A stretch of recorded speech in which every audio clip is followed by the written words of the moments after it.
Muito boa noite a todos, é um prazer enorme estar aqui com vocês, de volta a Cabo Frio, num novo encarte. É verdade, se dizemos toda hora, virou lugar comum, vivemos a era de mudança, ou vivemos a mudança de era. Talvez os dois ao mesmo tempo. Mas eu diria a vocês o seguinte, se tudo fosse infinito, e se nós todos fôssemos infinitos, tudo mudaria. Em verdade, não somos infinitos. Somos finitos. Portanto, muitas coisas vão ficar exatamente como estão. E nós vamos viver a esta realidade. Vocês que estão preparados para viver já mais de 100 anos, né? Todos aqui, né? Eu não, porque eu já sou de uma geração mais nova, né? Vocês que estão preparados, por exemplo, né? Já está se falando que os soldados dos militares, para entrarem na guerra, ainda nos próximas 2 ou 3 décadas, terão que ter pelo menos 75 anos, senão serão muito novinhos. Só entra na guerra quem tiver mais de 75 anos. Os 18 anos agora vão virar 75. A tecnologia avança a velocidade da luz. A velocidade orbital. Mas a mentalidade das organizações, minha gente, avança a velocidade do carro de boi. E aí preciso que a gente compreenda essa enorme discrepância que existe entre a tecnologia que nós dispomos e a realidade que vicejam no mundo das organizações. Porque nos enganamos. Pensamos que por termos essa tecnologia, a realidade das organizações também avança. Não, ela está no carro de boi. Eu estou falando de organização de saúde também. Se nós não tomarmos consciência da defasagem existente entre a tecnologia e a realidade, nós não vamos compreender que como é que na época da tecnologia as organizações discriminam o negro, discriminam a mulher, discriminam o portador de deficiência, discriminam o idoso, discriminam as diferenças de gênero, ou não discriminam? A pior coisa que o preconceito pode fazer com uma pessoa é fazê-la ser exatamente igual ao que o preconceito diz que ela é. O preconceito agora é pior, porque antes era mais explícito o preconceito. Agora ele é dissimulado. Ele tem uma cortina que engana. A dignidade pessoal é fundamentalmente uma questão de permissão social. E se a permissão social hoje é dissimulada, as organizações também são dissimuladas. E as práticas que vicejam nas organizações são práticas que, evidentemente, colocam o homem cada vez mais em dificuldades. Portanto, a realidade que vocês vão viver, profissionais de administração aqui presentes, que já estão vivendo, e temos muitos colegas aqui, também os estudantes, são realidades em que há um gap, uma defasagem enorme entre a tecnologia que a gente entende que seja uma tecnologia avançada, mas uma prática que nada tem a ver com essa tecnologia. E achamos que porque vivemos um período de avanço enorme de tecnologia, as sociedades estão avançando, estão mais crescentes. Nós estamos vivendo o melhor dos mundos. Que o mundo de hoje é melhor do que o mundo de ontem. Isto não é verdade. Talvez seja dissimulado. Nós estamos falando que a natureza do homem é permanente e universal. O homem da caverna e o homem de hoje. O homem que saiu dos universos sociais diferentes, como a Roma antiga, como a Grécia, e o homem moderno de hoje, o suíço, o brasileiro, como natureza humana, eles são os homens exatamente iguais. A natureza do homem é permanente e universal.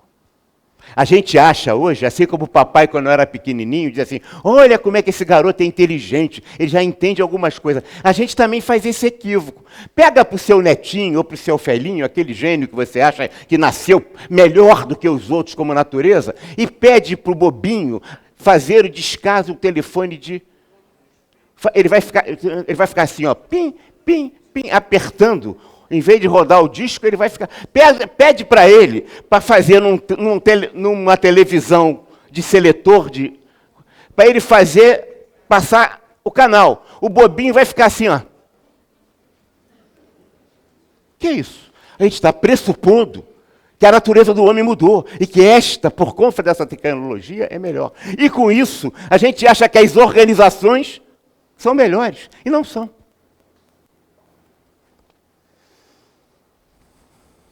Início de um processo total de transformação que nós estamos vivendo. Vocês estão vivendo, nós estamos vivendo, e vocês vão viver como eu ainda pretendo viver um pouquinho também. Vou tentar chegar assim, né? Então, na família, das famílias monoparentais para pluriparentais. Nas condições absolutas, nas famílias absolutamente diferentes.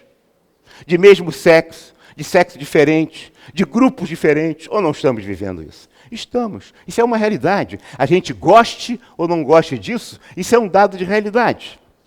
Nós estamos vivendo circunstâncias nas comunidades de tribos, comunidades completamente distintas. De tribos, a sociedade está ficando tribalizada.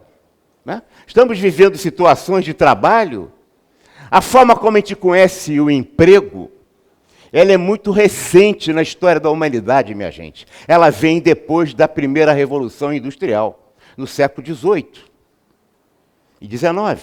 Não se conhecia o emprego na forma que nós conhecemos. Estamos nos apegando ao emprego como se essa realidade fosse subsistir agora na quarta Revolução Industrial como um emprego tradicional, que tem 300 anos só na história da humanidade. Isso vai mudar sim. Sabe por que vai mudar? Porque nós estamos aqui, grande parte desse grupo aqui, são grupos da geração Y e Z, os milênios, não é verdade?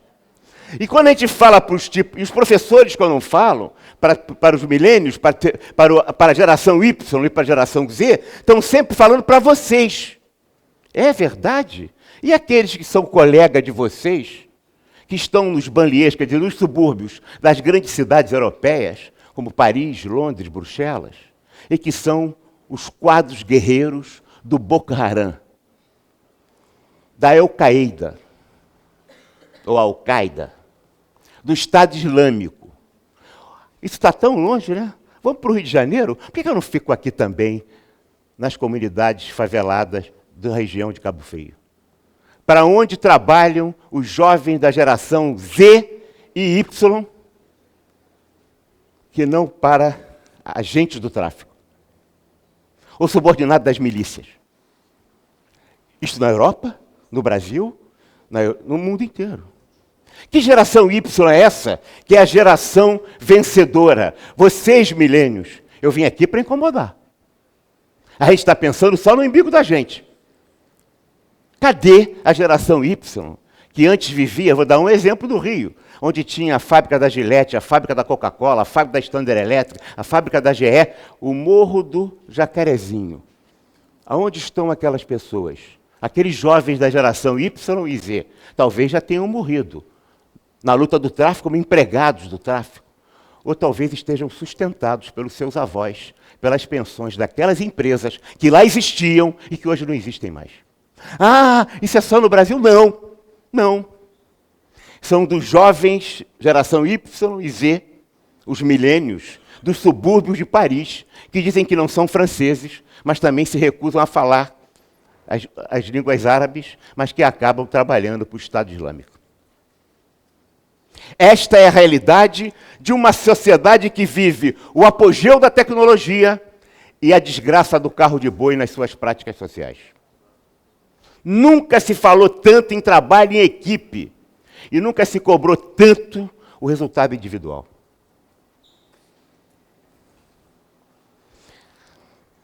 Nunca se falou tanto em líderes, mas as organizações não ensinam, as academias também, as pessoas para serem líderes. Ensinam as pessoas para serem gerentes, para a conformação e a rotina. Por isso não temos líderes. Ou estamos avançando tanto? Nós estamos assistindo agora, na Turquia, com o povo curdo do Kurdistão, é um negócio de um assassinato absurdo.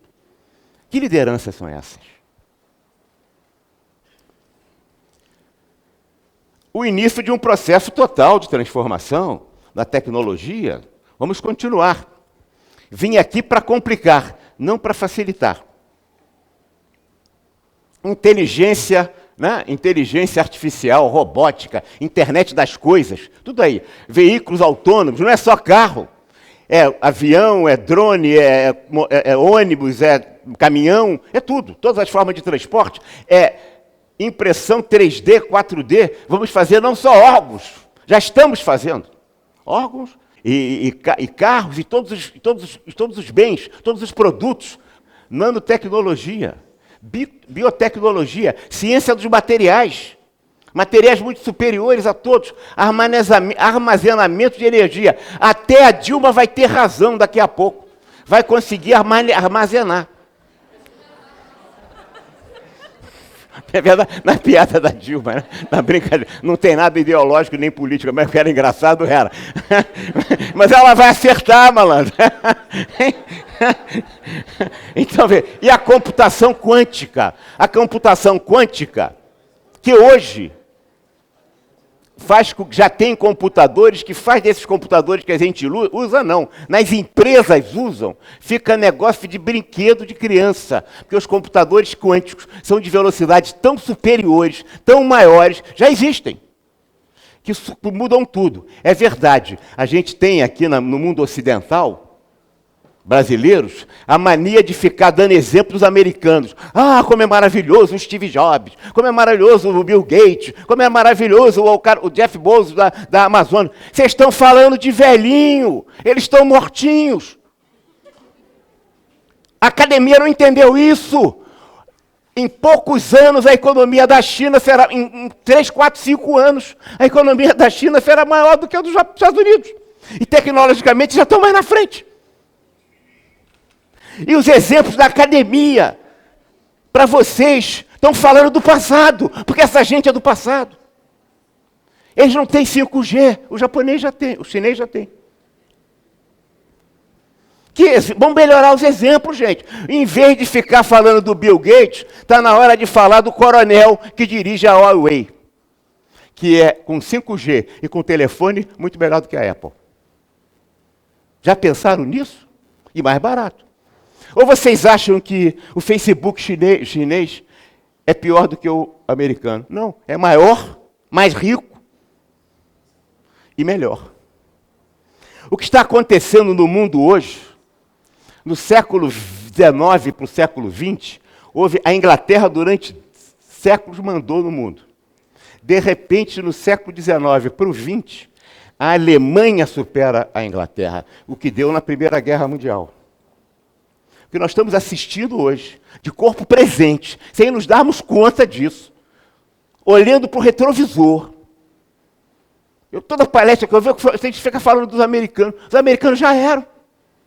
Sabe quais são o Vale do Silício da administração pública não é mais a Inglaterra ou os Estados Unidos. O Vale do Silício da administração pública é Singapura. Ah, a melhor escola do mundo é da Finlândia. Da onde? Ela copiou da onde? Da China e de Singapura. Por isso a Finlândia. Aliás, os países sociais democráticos. Eu vim aqui para incomodar. Para desfazer algumas verdades. Porque não são mais verdades. Porque está se olhando com retrovisor. O mundo nórdico, né, já fez o serviço de casa. E porque fez o serviço de casa, copiou muito dos sistemas. Só que tem uma diferença que a gente precisa dizer aqui. Em 1808, quando chegou a transmigração da família real ao Brasil, a gente não tinha nenhuma faculdade aqui. A primeira coisa que o Dom João VI fez foi fazer uma faculdade. E o Brasil era do tamanho dos Estados Unidos. Pouca diferença em população, em renda per capita, exatamente igual. Quando chegou no final do século XIX, virada para o século XX, o Brasil era algumas vezes menor do que os Estados Unidos. E a gente não fala isso. Por quê? Por isso é uma das razões que o Brasil foi o último, junto com Cuba, os 2 últimos países a fazer a libertação dos escravos. O Brasil era um país analfabeto. Um imperador intelectual, acadêmico, falava diversas línguas, gostava até de tecnologia, bateu um papo com Graham-Bell, Pedro II, né? Com Graham-Bell no telefone na feira de Filadélfia, e o Brasil era um país analfabeto, não tinha nenhuma universidade. 49 anos de gestão. Você acha que é isso? Sabe quando foi a primeira universidade no Brasil? Não. Século XX, 1910. O rei da Bélgica tinha que vir para o Brasil fazer uma visita e tinha que dar para ele o título de honoris causa. Mas só pode dar título de honoris causa universidade. Como o Brasil não tinha uma universidade, não podia dar título de honoris causa para o presidente pro rei da Bélgica. Aí criaram correndo uma universidade, que foi a Universidade do Brasil. A Universidade do Brasil, em 1910, não foi um projeto de educação e de cultura do povo brasileiro e da sociedade brasileira, da elite brasileira, não. Foi uma necessidade burocrática de dar um título de cidadão ao rei da Bélgica. Sabe que a primeira faculdade, nesses cucarachos aqui que a gente goza tanto, da América Latina, sabe quando foi a primeira faculdade deles? O nosso foi no século XIX e XX. Eles foram no século XVI. Sabe o que significa isso? 1500 e pouco. Uma das razões pelas quais eles se dividiram, porque a inteligência de diversos países começaram a brigar entre outros. Ah, mas Wagner, mas eu não fala do passado, vamos falar do presente. 1960. Eu já participava das coisas, já era interessado, eu sou velhinho, né? Vejam bem, 1960, gente, o Brasil era maior do que a China, e a China vivia matando milhões e milhões de chineses. Primeiro com a Revolução Cultural, certo? Dos chineses, mataram milhões de chineses, com o Mao Tse-tung, né? E era maior do que a Coreia do Sul. Quem é que não tem um telefone da Coreia do Sul aqui hoje? Ou um carro da Coreia do Sul? O Brasil era maior do que a China. E maior, 1960, ontem, e maior do que a Coreia do Sul. Ah, sim, vou mais.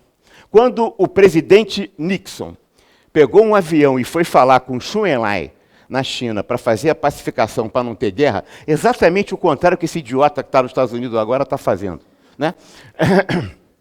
Que é uma guerra econômica, sabe por quê? Porque a época não tem 5G, mas as empresas chinesas têm. Eles estão atrasados. E nós estamos saudando o atraso aqui.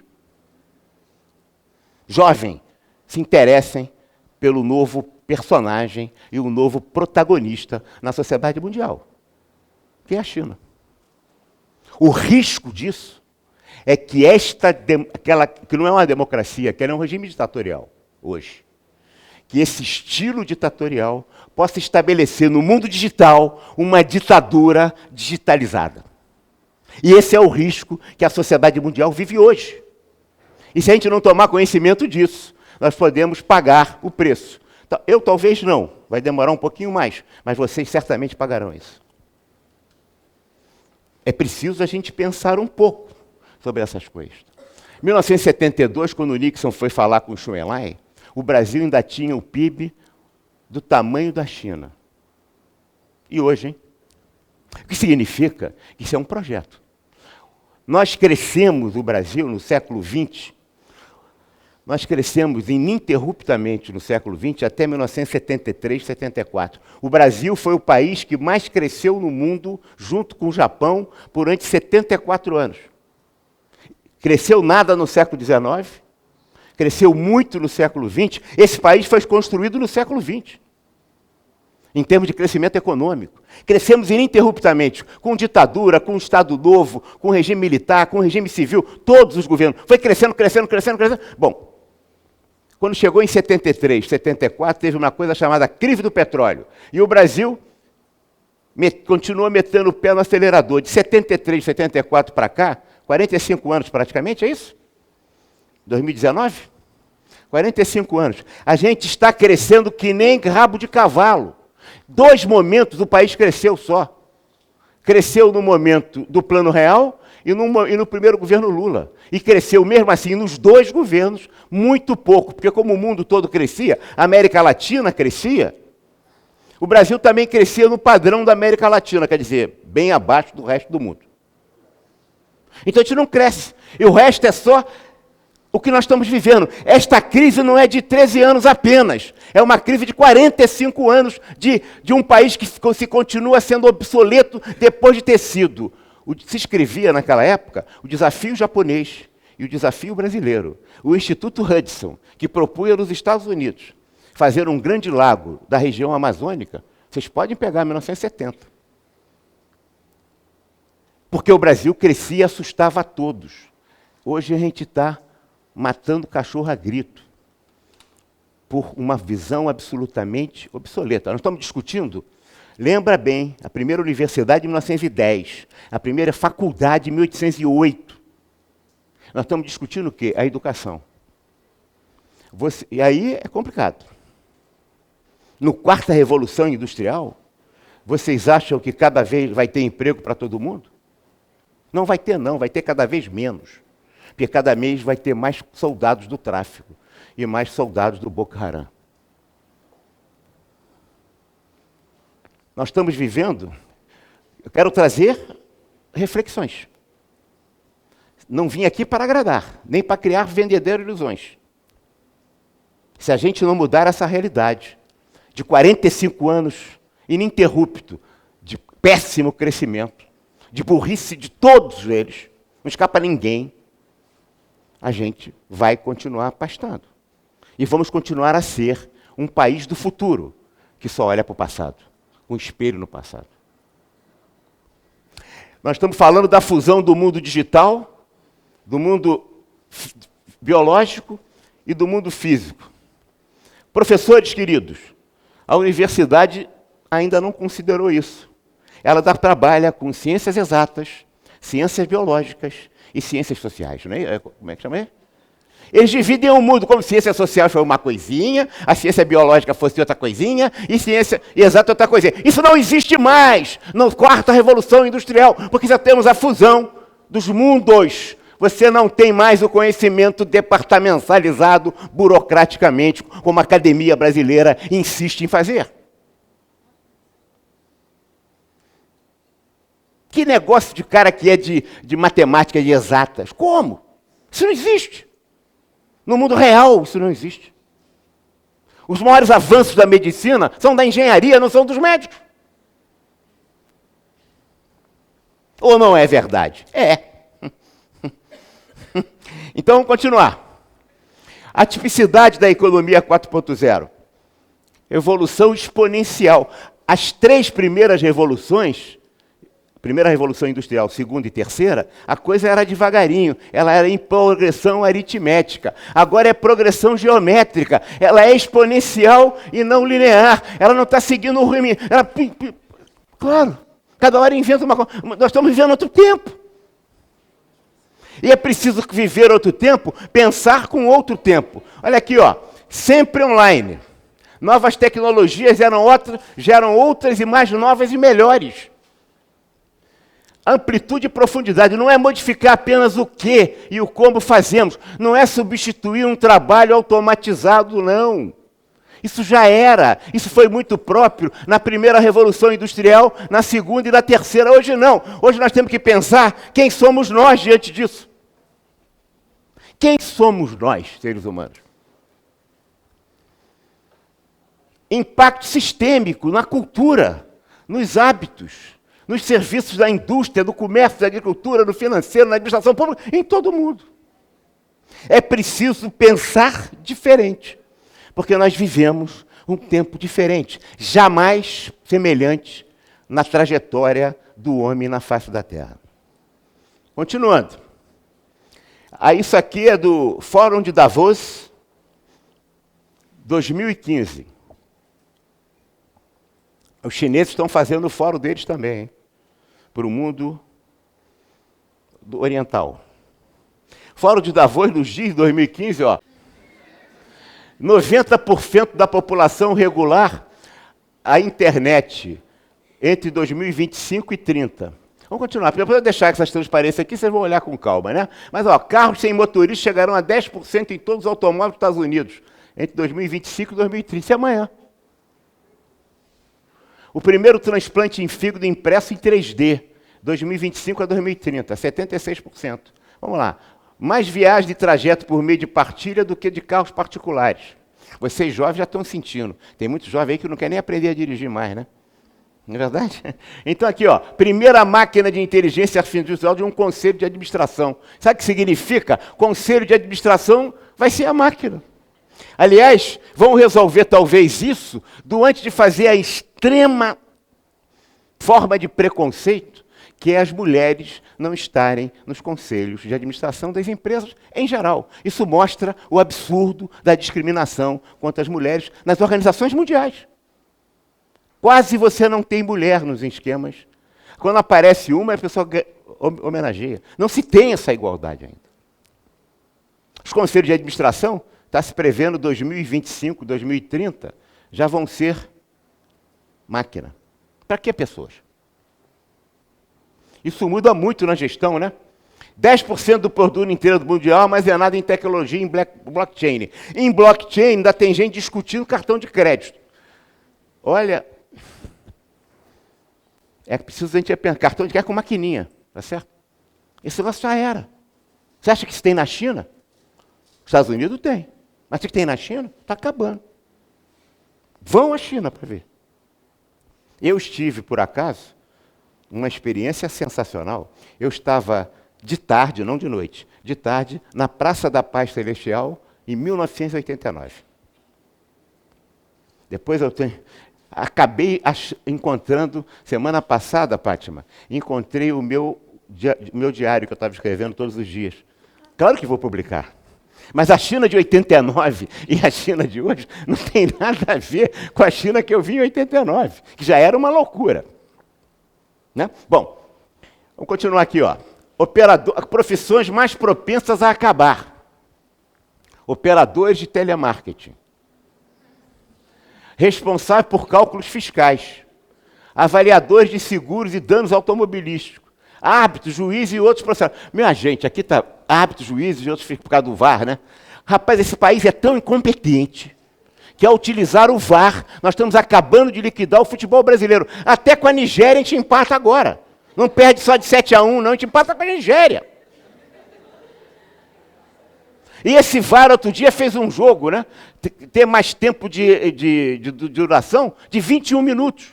Foi o Vasco e Corinthians, né? Aí você, rapaz, fica o cara discutindo. Rapaz, como é que o sujeito... O que é isso? Não adianta ter tecnologia se a mentalidade é obsoleta, é burra.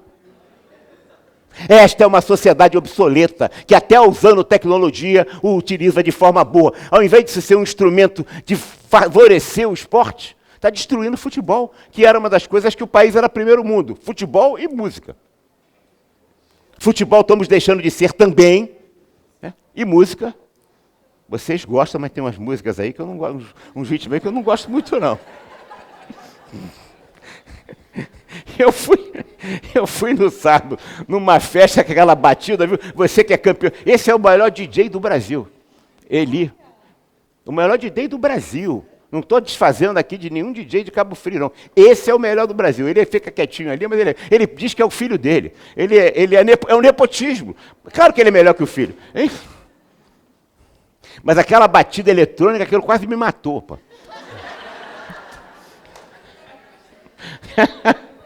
E as mulheres rebolando assim, né? É de matar. Eu falei, estou ficando velho mesmo, não estou aguentando. Entregadores de mão de obra agrícola. Mão de obra agrícola, ele está falando aqui, ó. Os Estados Unidos, quando o século XX, começou a cada vez menos ter mão de obra agrícola, a gente também tem. Quem vai ao Brasil que dá certo, nós temos uma parte do Brasil, fica os brasileiros querendo ficar bem, indo para Portugal, para Espanha, para tudo quanto é país. Esquecendo que o país que cresce é o país do Centro-Oeste. É inacreditável, aquele país não tem crise. Aquele país não é São Paulo. São Paulo é 38% do nosso PIB. Mas eu estou falando o Centro-Oeste brasileiro, onde tem a agroindústria. Nós somos um país tropical, maior produtor de cana, segundo maior produtor de quase todos os grãos. E quase não tem mão de obra. Tudo na máquina, vocês precisam ver. E tem gente discutindo ainda que tem que fazer a reforma agrária, tá certo? Para dar como movimento de político. Hein? Continuando. Aqui, ó. Menos propensas. Assistentes sociais, principalmente aquelas dedicadas a abusos de substância e saúde mental. Isso é o Fórum de Davos, hein? Foi eu não, hein? Coreógrafos, médicos e cirurgiões aí da área da Fátima, psicólogos, gerentes de recursos humanos, analista de sistemas, antropólogo, arqueólogo, engenheiro marinhos e arquitetos navais. A gente conhece muito pouco os mares. Gerentes de vendas, diretores, profissionais de administração. O que somos e como vemos o mundo? A gente está falando muito em tecnologia. Diante dessa tecnologia, o que nós somos? E como é que nós vemos o mundo? O que faremos no nosso destino como espécie, como seres humanos? Numa sociedade que é profundamente desigual. O Brasil, se tem uma marca, é a desigualdade. Do pobre para o rico. Das regiões brasileiras. A desigualdade marca, né, para o saneamento, para tudo. Mas não pense que a tecnologia vai fazer a igualdade social no mundo, porque ela pode aprofundar essas desigualdades. Que humanidade legaremos às futuras gerações? Como focar os avanços do ser humano no bem comum, na realização do homem, no fim das desigualdades e das desumanidades? Vocês viveram revolução, todo mundo fala, primeira revolução, só para dar um quadro geral aqui, né? Tentando agregar as ideias principais. O que é a primeira revolução industrial, segunda, etc. Essa primeira revolução industrial é a transição da energia muscular para a energia mecânica. Ela se dá por volta de 1750, vai mais ou menos, isso é padrão, até 1840. As ferrovias, as máquinas a vapor, a substituição da tração animal pelas máquinas, teares, implementos mecânicos, etc. Isso deu uma mudança. Marx, quando escreveu o Capital, ele escreveu centrado na visão, na perspectiva do século XIX e XVIII, na primeira Revolução Industrial, porque ele era contemporâneo com o tempo dele, e fez um trabalho maravilhoso que é o Capital, que quase ninguém leu, nem a esquerda, nem aqueles que se dizem de esquerda. Mas é um trabalho maravilhoso. Mas eu tenho certeza que 2 séculos depois, se ele ressuscitasse por milagre e fosse escrever o Capital hoje, ele escreveria completamente diferente. Porque a primeira Revolução Industrial nada tem a ver com a quarta Revolução Industrial que nós estamos vivendo. Como ele não era burro, ele perceberia a sociedade.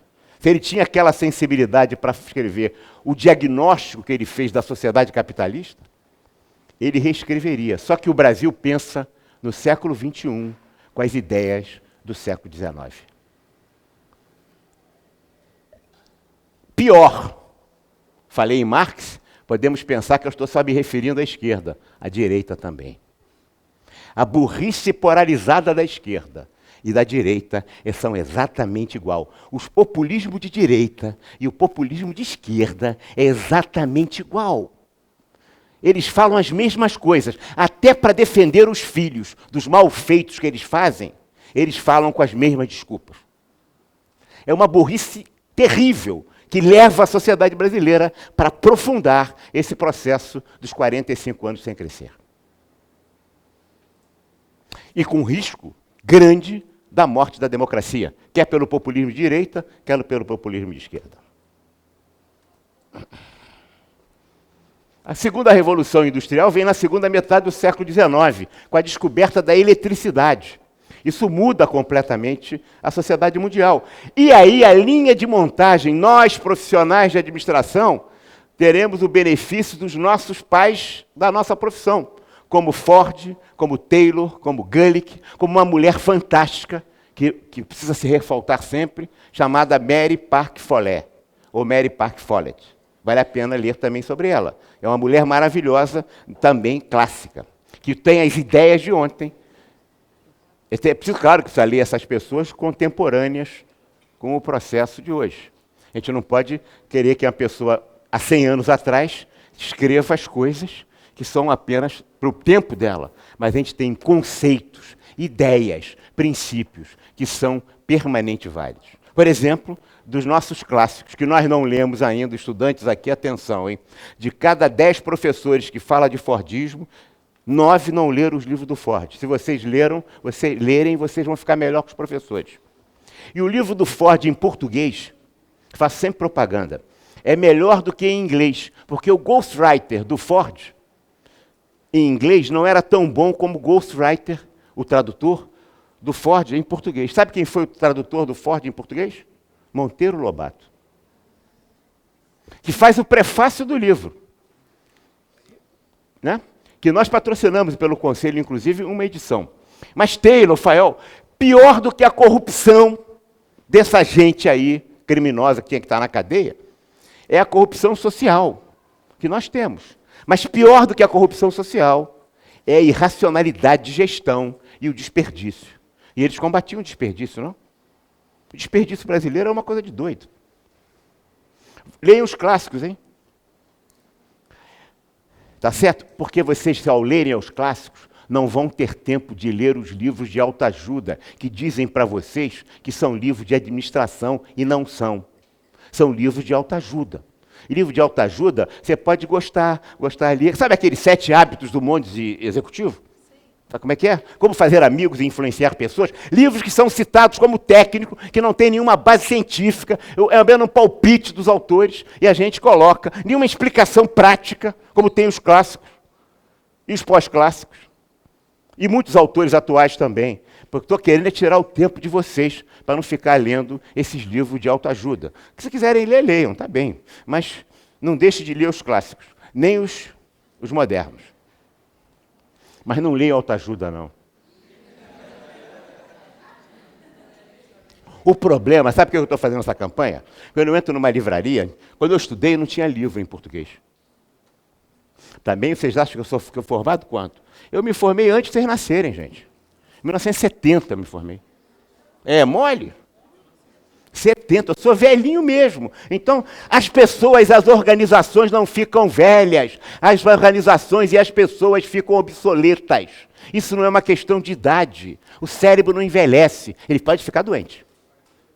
O corpo envelhece, mas o cérebro não. Pode ficar doente, aí é outra coisa. É impressionante. Hoje a gente tem literatura em português, mas eu entro numa livraria, eu vejo lá livro de autoajuda ao lado do livro de administração. E o livreiro que quer vender, vende os livros de autoajuda como se fosse de administração. Aí vem a academia e indica os livros de autoajuda como se fosse sério para de leitura de administração de estudante. É compromisso do Conselho denunciar isso. Para pelo menos inibir essa indicação.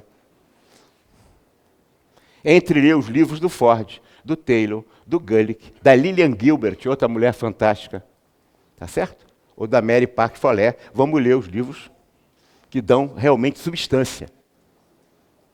Porque é preciso aprender a pensar, né, assim? Que coisa linda, né? Vamos continuar. Terceira revolução industrial.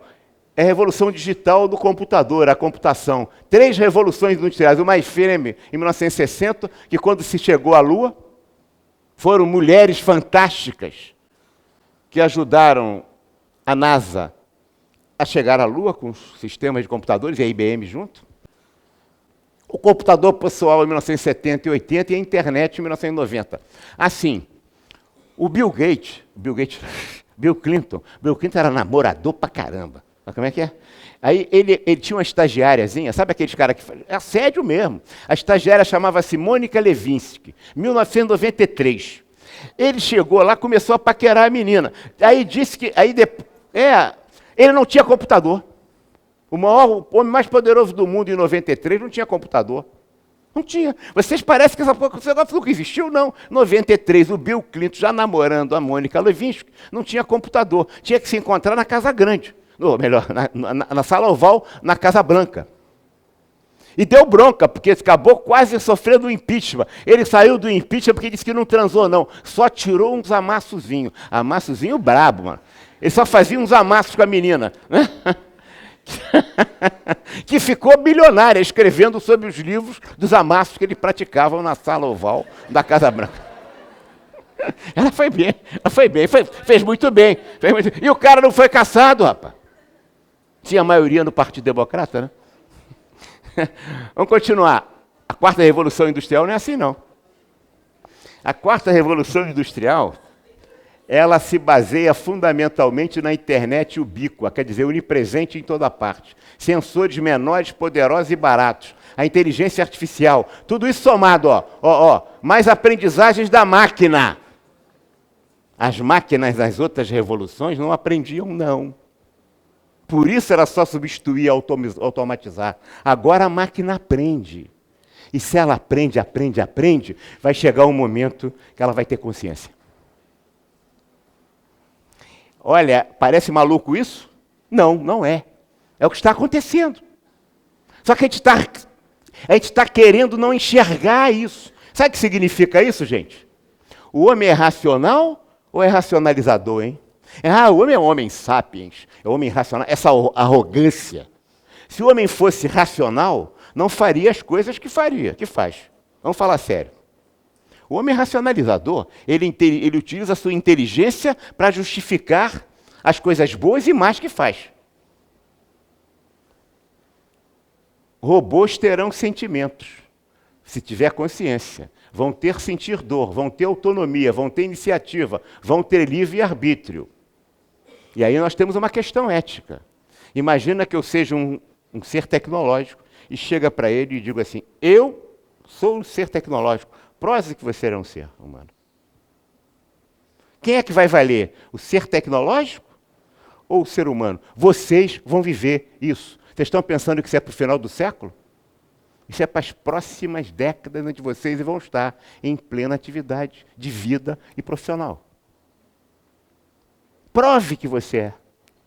Foi assim, em 1968, teve um filme chamado Que Devem Ver. É um filme fantástico, porque mudou a cinematografia, mas também era uma ficção científica, que hoje é uma realidade. Chamava 2001, Odisseia no Espaço. Onde o computador, ao tomar consciência, briga com o ser humano.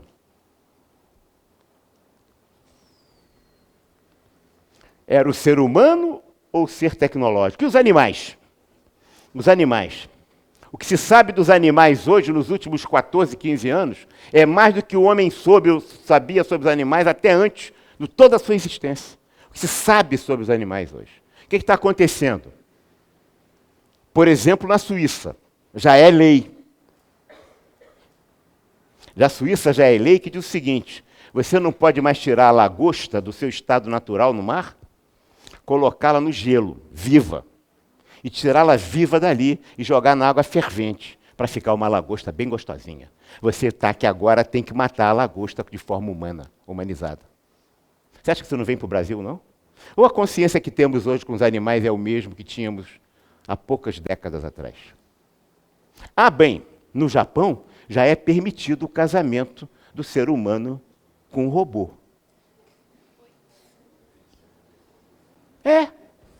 Robô feminino e robô masculino.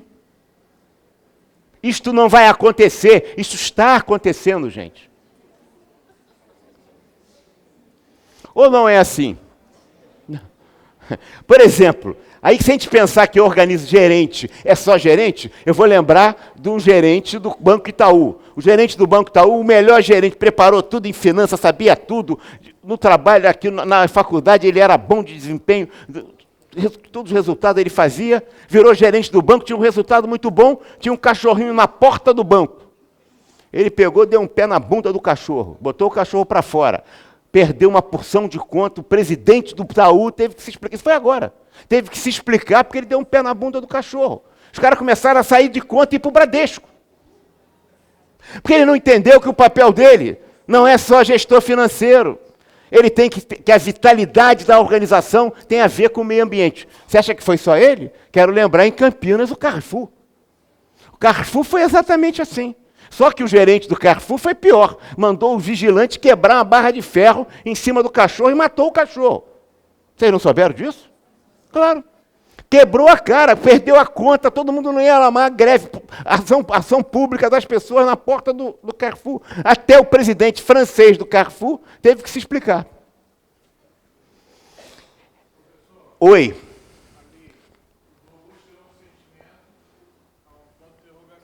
Pois é. Se eles geram um sentimento, eles deixam de ser robôs. Pois é. Eles passam a ser um ser tecnológico. A questão é o que tipo de sentimentos eles vão ter, porque parte dos nossos sentimentos tem influência da sua mente e do seu corpo. O corpo deles é diferente. Pois é. Isso tudo é uma dúvida. Por isso eu estou voltando à interrogação. Eu também não sei. Se eu tivesse a resposta, era mole. Tá? Eu não sei. Eu estou fazendo uma interrogação. Vai ter sim. Agora, como será isso, eu não sei. Eu vou perguntar para você. Você, ser humano, eu sou um ser tecnológico. Qual vai ser o meu sentimento? No caso da 2001, Odisseia no Espaço, ele matou o homem. Pois não. Então vamos continuar aqui, ó. A ciência e a religião. Não estou colocando aqui uma discussão de X ou religião, não, mas a verdade é que a ciência hoje disputa com a religião a vida eterna. A verdade é que a religião, seja qual for a religião, as três grandes religiões monoteístas, o islamismo, o judaísmo e o cristianismo, nós estamos querendo garantir, né, a vida eterna no céu. A ciência quer garantir a vida eterna na terra. Hein? Eu compreendo o que você está dizendo perfeitamente.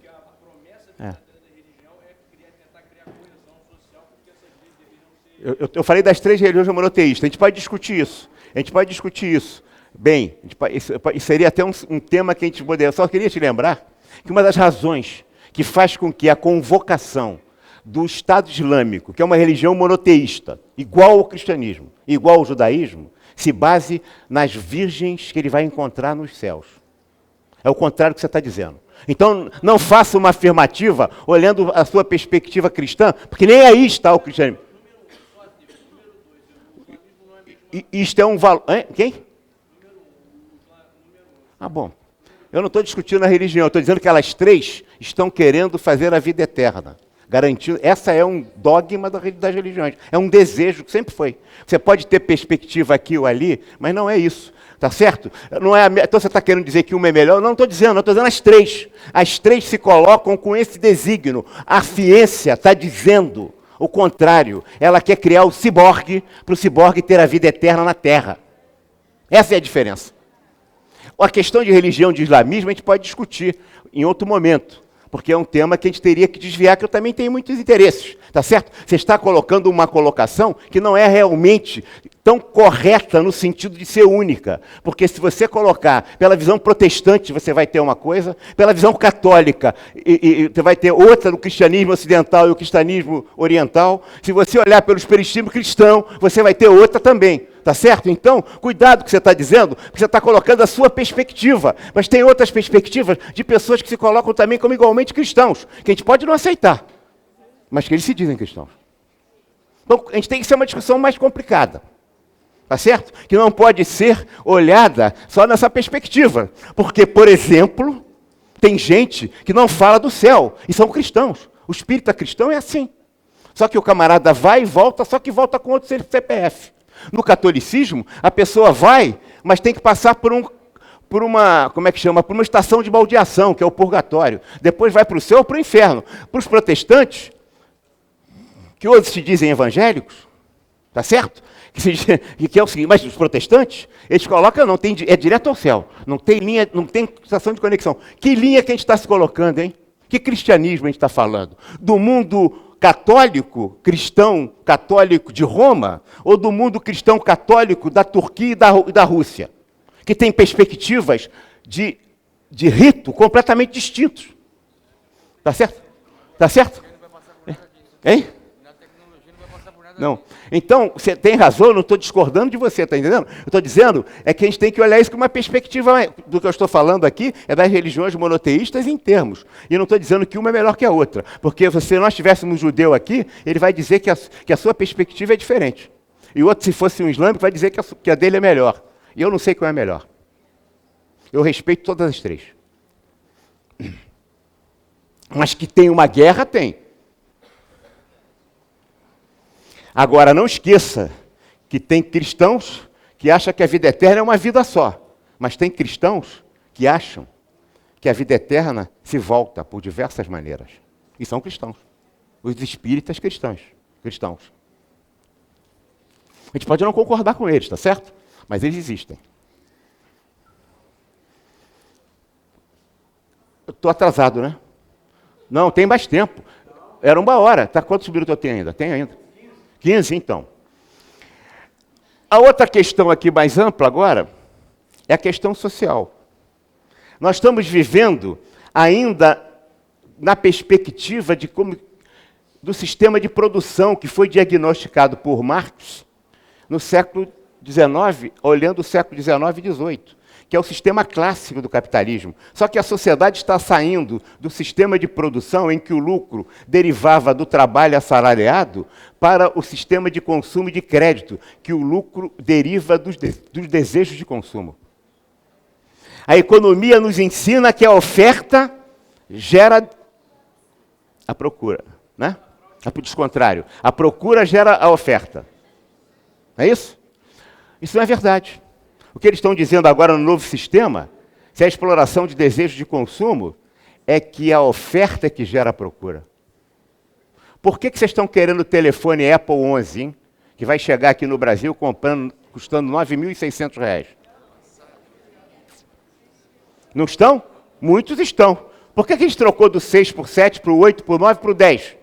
Estamos agora comprando 11, 9.600. A oferta gera a demanda. Isso é o contrário do que a gente pensou até agora, porque o lucro não vem mais do trabalho assalariado. O lucro das empresas não vem mais, como Marx escreveu, da ideia da mais-valia, que era o excesso de produção, de produtividade produzida pelo operário e que não voltava às mãos dele como salário, mas peria para as classes capitalistas, para os donos.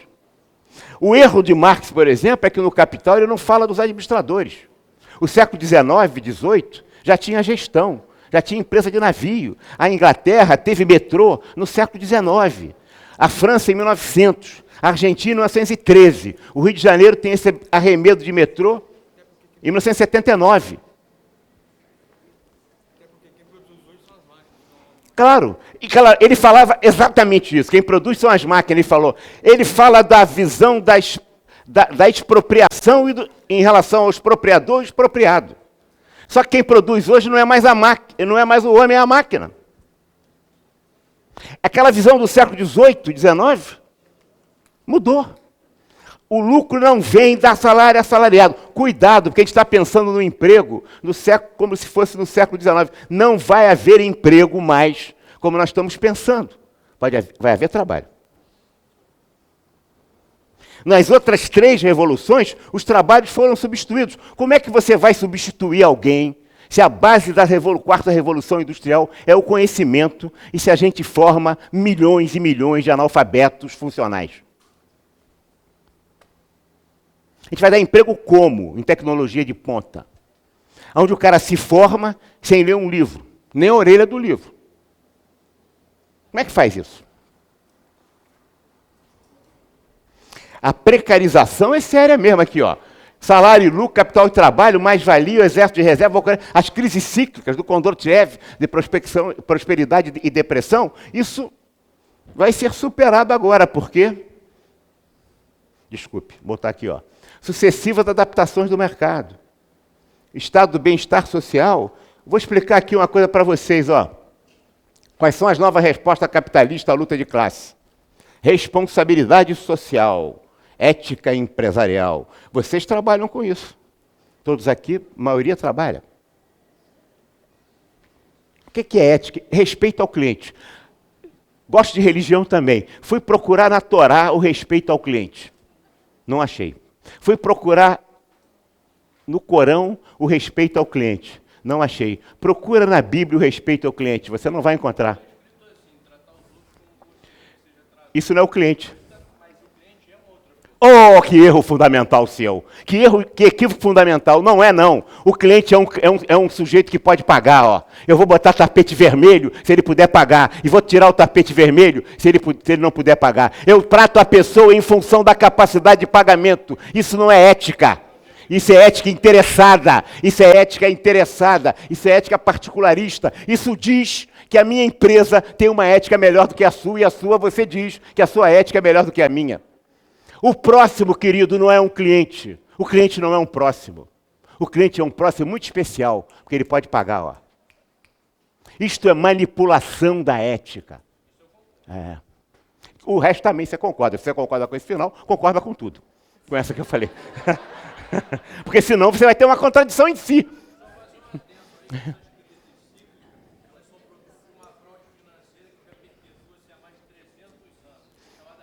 E só que até agora, essa é o Kondratiev que errou, porque essas crises cíclicas têm levado a respostas do capitalismo, querido, que faz com que a sociedade de mercado seja mais forte hoje.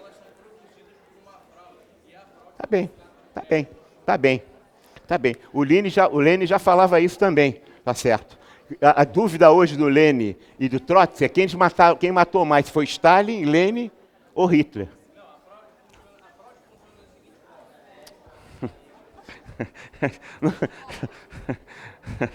É claro que não. Deixa eu continuar. Então, vamos lá. Olha aqui o que vocês estão falando aqui das empresas de ética. Não existe respeito ao cliente em nenhum dos três. A ética, para ser ética, ela tem que ser desinteressada e universal. Se ela for interessada em particular, se eu sei que você me trata bem, porque você é minha colega lá de trabalho, e sabe que eu ganhei na loteria esportiva, você passa a me tratar com o olho na possibilidade de eu te passar uma grana da minha, porque você é colega de trabalhar junto e eu ganhei na loteria esportiva, isto não é ética. Até vira amor. Aliás, já disse, é verdade.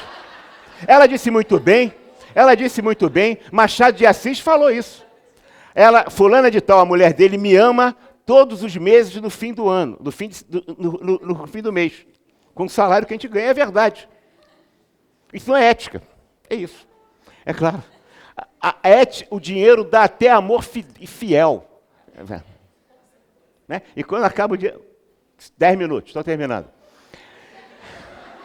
Empresa cidadã, hein? Empresa cidadã que não demite ninguém? Empresa cidadã que não descoloca uma fábrica? 10 minutos, vou terminar em 10 minutos. Voluntariado solidário e que tirou o papel da igreja do voluntariado, que tirou o papel dos clubes de serviços, que você pode dizer que você não é obrigado, mas se você também não não disser que vai trabalhar no trabalho, que você não ganha nada, nos fins de semana, fora do expediente, não é verdade? Você também não vai ser contratado. O desenvolvimento sustentável. O que é desenvolvimento sustentável? Que é a empresa mais premiada de desenvolvimento sustentável que é a Vale do Rio Doce? Qual é a multa que ela pagou em Brumadinho e Mariana? Até agora. Quem está ganhando muito é as agências de publicidade nas propagandas que ela está fazendo. Né? É verdade? Estamos falando... É campeã de desenvolvimento sustentável, pois não? É terrível o meio ambiente, quando eu falo meio ambiente também, claro, você tem razão, estamos incluindo, pior são as pessoas. E o pior de tudo, que os governantes dizem que vão fazer e acontecer, e depois todo mundo acochambra. E a vida das pessoas e da família começa a se traduzir por recursos financeiros. Uma indenizaçãozinha que cada vez mais a família é obrigada a receber. Ninguém preso, ninguém responsabilizado, e continua assim. Estão falando dos 50 e poucos armazenamentos que o país tem, 40 e poucos da própria Vale do Rio Doce, que estão prestes a ter problemas.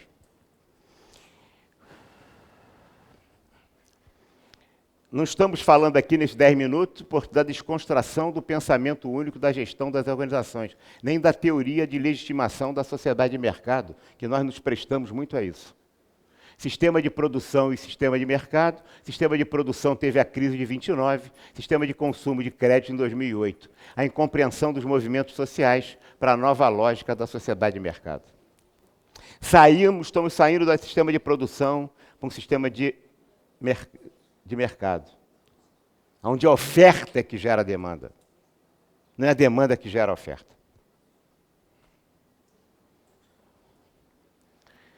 2008 não é uma crise cíclica do capitalismo, é uma crise do capitalismo de consumo e financeiro e da sociedade pós-industrial.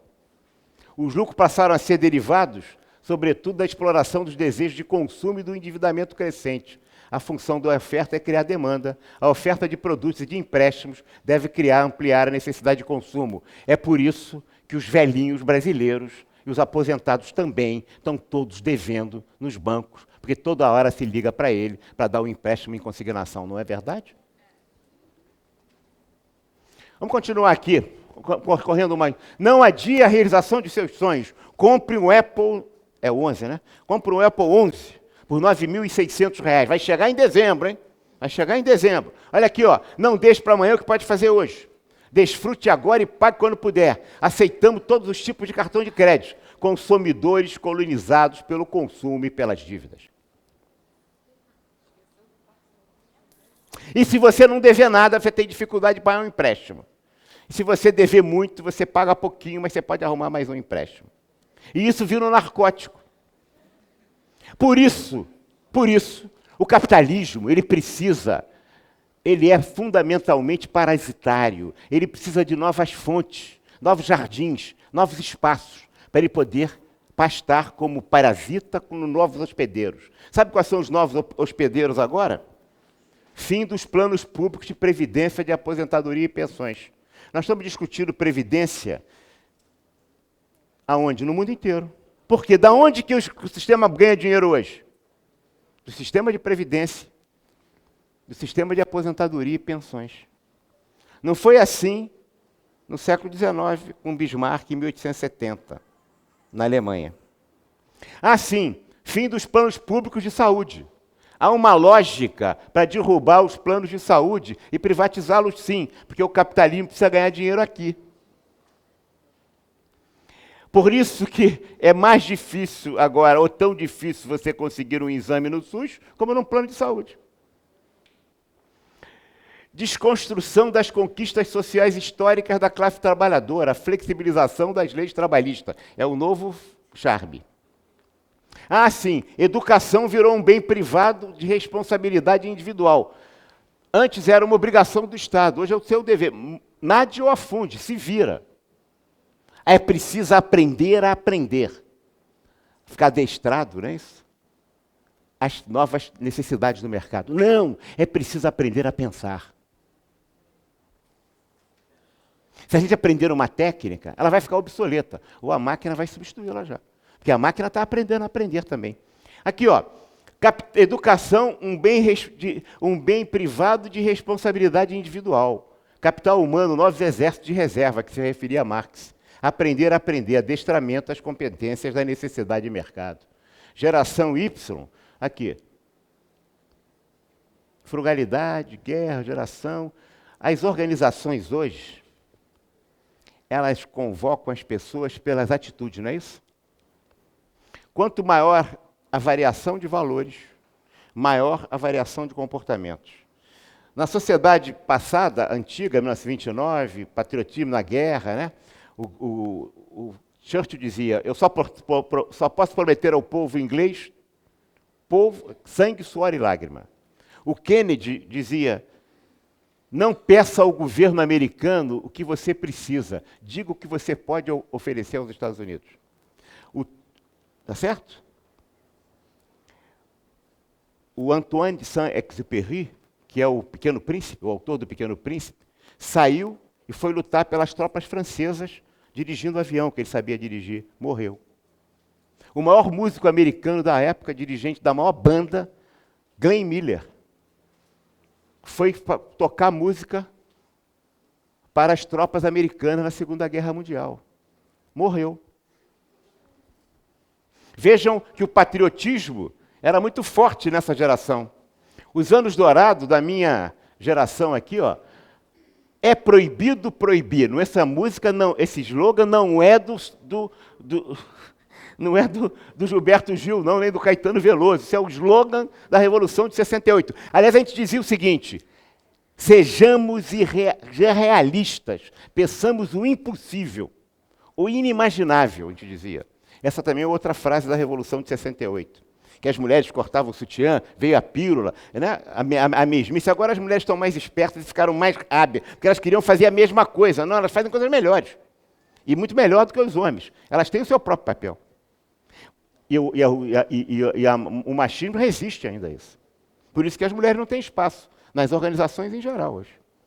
Aqui, ó, chegamos aqui, ó, a revolução Muro de Berlim, internet, agora aqui, ó, risco totalitário, a geração perdida. Você, quando vai para uma entrevista, não, o mérito hoje, a competência, ela é commodity. Se você não tiver competência, você está fora. Mas não basta ter competência, tem que ter, aspas, atitude, não é isso? Tem que vestir a camisa, não é isso? Conforme você fala, você fica fora.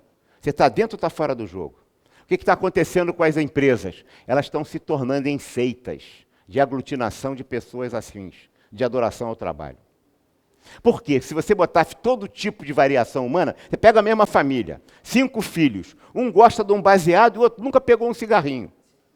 Um gosta de esporte e o outro é religioso, não é assim? Filhos da mesma família. Cada um tem uma cabeça diferente. Então você vai selecionar. Se ela botasse todo mundo junto, ia ser uma confusão. Antes você tinha pouca variação de valores e pouca variação de comportamento. Agora a sociedade é tribalizada. Você tem muita variação de valores e muita variação de comportamento. Então você tem que chamar pessoas iguais, semelhantes, que têm a mesma visão de mundo. Por isso a atitude. Isto é uma manipulação da empresa para poder ter mais possibilidade de dirigir pessoas. E quando você coloca trazendo pessoas muito comuns em si, você está transformando aquilo numa seita. Daqui a pouco as pessoas falam igualzinho, contam as mesmas piadas, usam as mesmas expressões, ou não é assim? Vamos falar uma coisinha séria. Você tem um colega, um primo, que você foi criado com ele, que você ficou muitos anos sem vê-lo. Batizado do filho do seu primo. E você está todo feliz que vai ver aquele primão que era da adolescência, Aí você chegou lá, cumprimentou o primo, aquela saudade, aquele primo querido. Só que você encontrou um colega de trabalho, na mesma festa. Com quem que você vai conversar a tarde toda na festa? Vai ser com o teu primo ou com o colega do trabalho? Confessa que é com o colega de trabalho. Para falar mal dos outros. E do primo. Para falar mal do primo. Essa é a tendência de uma pessoa afim, porque você está convertendo pessoas. Igual às religiões. Aqui, ó, o grau de dispersão de valores, estou terminando, hein? O grau de dispersão de valores que as pessoas adotam num determinado ciclo histórico tem efeito decisivo como a forma se comporta. Quanto menor a dispersão, mais estreitas são os limites de variação. Quanto maior a dispersão, mais amplos são a variação de comportamento. Se varia muito, você tem que chamar pessoas afins.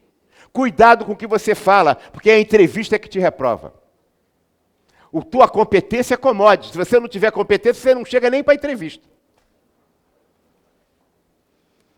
Portanto, as organizações precisam agregar semelhantes para potencializar essa energia, homenagear perfis e atitudes, obter melhores resultados, superar a contradição entre salário puro. E aí ver a grande família é a resposta capitalista à luta de classes. Os objetivos das pessoas passam a ser os objetivos da organização. E a gente vê gaiatices do tipo assim, a mente organizacional. Não é verdade? As organizações poderosas. Não há organização sem pessoas, meu gente. Se você tirar todas as pessoas de uma organização, você tem um prédio. Só tem organização se tiver pessoas se relacionando com outras pessoas para a consecução de objetivos. Através de uso da hierarquia que existe ainda. E a gente idealiza, como Poliana, a ideia que os objetivos da empresa são os meus objetivos. Você precisa chamar essas pessoas. Não é, não. Cada um de nós aqui temos objetivos distintos. Por isso que a gente tem o milagre da face da terra, é o ser humano, que Deus criou. Porque somos tão singulares, cada um. Graças a Deus. Não é? A esquizofrenia das organizações de segmentar as pessoas. Então, olha aqui, ó. As boas novas mesmo do mundo do trabalho, boas novas. Qual é as boas novas? Aqui, ó, terminando, aqui, ó. Vamos fazer campos esportivos.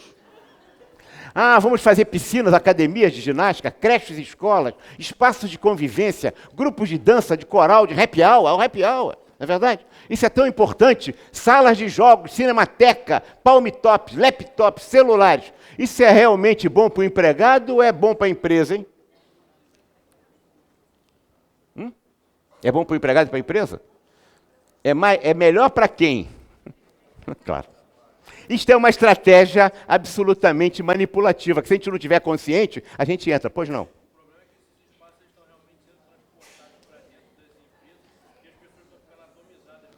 Exatamente.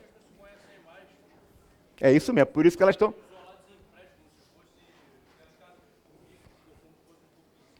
Por isso que elas estão desse jeito, tá certo? Exatamente por isso que você tem uma questão que nós, administradores, não discutimos. No mês passado, que foi do suicídio, 12 mil pessoas por ano se matam no Brasil. Só que os países mais avançados, as empresas mais avançadas, estão tomando processos e muito preocupadas com o número de suicídios que existe nas empresas. Vocês acham que isso não existe nas empresas brasileiras? Japão? Japão o quê? França. Orange Estressé, companhia aérea, companhia telefônica. A Sali, do trem-bala. Ou você acha que nego não se mata aqui também? Claro que se mata, eu não sei, mas a gente está discutindo isso, não. Sim, o que se mata é um ato de denúncia da exploração do homem na situação de trabalho na empresa moderna. Esse é o papel político nosso de administradores, de mexer nisso. Eu não estou preocupado com os suicídios, que infelizmente eles já morreram. Estou rezando para eles, orando ou rezando, como vocês quiserem, pela alma deles. Eu estou preocupado com aqueles que estão vivos, trabalhando nas mesmas organizações, que sofrem síndrome de burnout, que estão com fadiga, que estão mortos psicologicamente, mas se mantêm na folha de pagamento. É respeito genuíno à pessoa humana ou uma estratégia manipulativa para retê-la cada mais tempo no trabalho? Se eu ofereço tudo isso, é para que e ele começa a substituir a família, a comunidade e as outras relações sociais que ele tem, só pelo trabalho e pela adoração à empresa. Pergunta para um cara da Coca-Cola, quando ele está numa festa, com os amigos, e o cara bota uma Pepsi ali, como é que ele fica constrangido de beber aquela Pepsi. Imagina se alguém vê, mas ele no fundo começa a se autocensurar. Eu não vou beber essa Pepsi, porque essa Pepsi é do adversário. Cerveja acabou isso, porque o Paulo Neman comprou todas, então ficou com todo o dono de todas as empresas. Mas era exatamente assim. Com as organizações atraem os seus quadros, terminando em um esforço de diferenciação, procuram um público cada vez mais específico. É o mesmo fenômeno das organizações religiosas. Transferir um convertido de uma seita para outra é mais fácil do que você pegar uma pessoa que não foi convertida ainda. Por isso que a gente, quando briga com pastor, ou com padre, ou com pai de santo, a gente muda para um outro. Muda de denominação, se quiserem. É a mesma coisa na relação ao trabalho. Se eu incomodar alguém aqui, um só, já cumpri minha tarefa. Né? As seitas organizacionais produzem novas estruturas de poder nas organizações, de controle pelas pessoas. São nós e eles, os convertidos e os ímpios. Não é assim? É. Então, olha aqui, ó, os convertidos são bons para o trabalho. Os ímpios fazem parte do mercado de consumidor, de cliente, ou são os adversários. É exatamente as seitas que a gente se acha que é melhor do que o outro. Apenas porque somos diferentes, ou pensamos diferentes. Por que as pessoas ficam nas empresas? Estamos na idade média empresarial e vivemos o superficialismo, a festa superficial do humanismo. Eu ia falar o superficialismo do humanismo. A tecnologia avança à velocidade do carro de boi, a velocidade da luz. As organizações avançam à velocidade do carro de boi. Na conversão de pessoas, no uso de pessoas, que não tem nada a ver com essa tecnologia. O risco que essa tecnologia, se isso não for compreendido, essa tecnologia pode se transformar na ditadura digital sobre o homem. Muito obrigado a vocês.